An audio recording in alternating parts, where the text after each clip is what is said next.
Hello everyone, अगर आप आज ये वीडियो देख रहे हैं तो इट्स वेरी इंपॉर्टेंट बिकॉज आप कनाडा आना चाहते हैं। आज जैसे ही मैं सुबह उठा, मैं इस वक्त टोरंटो में हूं और मैंने देखा मिस्टर ऑनरेबल जो हमारे इमिग्रेशन मिनिस्टर हैं मार्क मिलर, उन्होंने कुछ अनाउंसमेंट्स की जो कि सरप्राइजिंगली मैं 2 महीने पहले आप लोगों को बता चुका था, लेकिन आज फाइनली वो अनाउंसमेंट ऑफिशियल उन्होंने कर दिया। बहुत बड़ी चेंजेस है इमिग्रेशन की दुनिया में, लेकिन ये आपके लिए क्यों इंपॉर्टेंट है ये मैं बताता हूँ। जस्ट क्विकली मैं आपको बता दूं, 103 केसेस थे जो फ्रॉड के आज से कुछ महीनों पहले खुले थे, जिन स्टूडेंट्स को डिपोर्ट कर रहे थे उनमें से प्रॉपर टास्क फोर्स बनी, कैनेडियन इमिग्रेशन ने टास्क फोर्स बनाया, उनकी इन्वेस्टिगेशन हुई और इन्वेस्टिगेशन होने के बाद ये देखा कि 63% जो बच्चे हैं अप्रोक्सीमेटली वो सही थे, उनके साथ फ्रॉड हुआ था और 40% स्टूडेंट्स वो फ्रॉड में पहले से ही इन्वॉल्व थे। एनीवेज, की पॉइंट्स पे आते हैं। पहला पॉइंट जो मिनिस्टर ने कहा है वो ये कहा है कि अब से हम यूनिवर्सिटीज, जिनको DLI भी कहते हैं, उनके लेटर ऑफ एक्सेप्टेंस को हम वेरीफाई करेंगे और वो हमें बताएंगे। इन अपडेट्स में मेजॉरिटी ऑफ द बर्डन जो है वो यूनिवर्सिटीज पे डाला है, स्टूडेंट्स पे, आप लोगों पे कम डाला है, लेकिन स्टिल आप लोगों के लिए वीडियो बना रहा हूँ। आज ही अनाउंसमेंट हुई है, मैं इस वक्त टोरंटो में हूँ, मैंने कहा आपको बता दूं।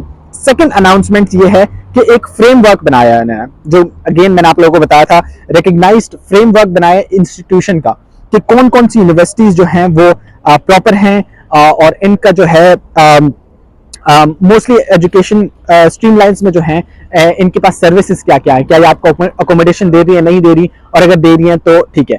इसके बाद जो सबसे बड़ा फायदा है कि अगर आप इन यूनिवर्सिटीज में गए जिनके पास प्रॉपर फैसिलिटीज है, मेंटल हेल्थ काउंसलर्स हैं, लेट्स से अकोमोडेशंस हैं, आपको हेल्प करने के लिए डिफरेंट काउंसलर्स हैं, अगर ये चीजें हैं और आपने इन यूनिवर्सिटी से ग्रेजुएट किया, मतलब जो फ्रेमवर्क के अंदर आ रही है, इमिग्रेशन फ्रेमवर्क के अंदर जो recognised framework I would say, इसके अंदर जो आ रही है, अगर आपके पास उनका लेटर ऑफ एक्सेप्टेंस है, विच मीन्स कि आपको अब कैनेडियन गवर्नमेंट फास्टर आपका वीजा, स्टडी वीजा जो है वो प्रोसेस करेगी। जो थर्ड चीज है वो इनफैक्ट सबसे मजे की आपके लिए होने वाली है, लेकिन उससे पहले, बताने से पहले मैं आपको ये कहूंगा कि अगर आपने मुझे फॉलो नहीं किया, आगे बहुत इंपॉर्टेंट न्यूज लेके आने वाला हूँ। स्टडी के लिए भी, इमिग्रेशन के लिए भी बहुत सारे प्रोग्राम्स खुल रहे हैं।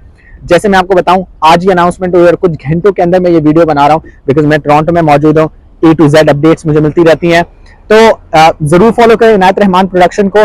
जो थर्ड स्टेप है उसमें यह है कि अब जब आप लोगों ने ग्रेजुएट कर लिया, तो ग्रेजुएट करने के बाद जो आपके वर्क परमिट है उसकी अपॉर्चुनिटीज ज्यादा कर दी गई है। वो चाहते हैं कि इंटरनेशनल स्टूडेंट कनाडा आए और आने के बाद आपको यह मौका मिले कि आप स्टडी के बाद जो है वर्क कर सकें। तो ऑब्वियसली आपने इतनी इन्वेस्टमेंट की है, एवरीवन वांट्स कि आप यहाँ रहे, अपनी स्किल को यूज करें। इन द कमिंग मंथ्स मैं आपको ये बताना चलूं कि बहुत ज्यादा अपडेट्स भी आएंगी, बहुत सारी चेंजेस भी आएंगी, लेकिन अच्छी चेंजेस आ रही हैं। जिस तरह से कनाडा के हाउसिंग क्राइसिस है, बहुत सारे इश्यूज है, लेकिन आहिस्ता आहिस्ता मैं देख रहा हूँ उन चीजों में काफी बेहतरी आ रही है। अगेन मुझे कमेंट्स करके बताएं आप मुझे कहां से देख रहे हैं। If you need more information मुझे इंस्टाग्राम पे फॉलो करें, इनायत रहमान प्रोडक्शन, मेरा एवरी सोशल मीडिया पे नाम इनायत रहमान प्रोडक्शन है। मिलते हैं नेक्स्ट वीडियो में, और अपनी फैमिली का ख्याल रखें। Take care.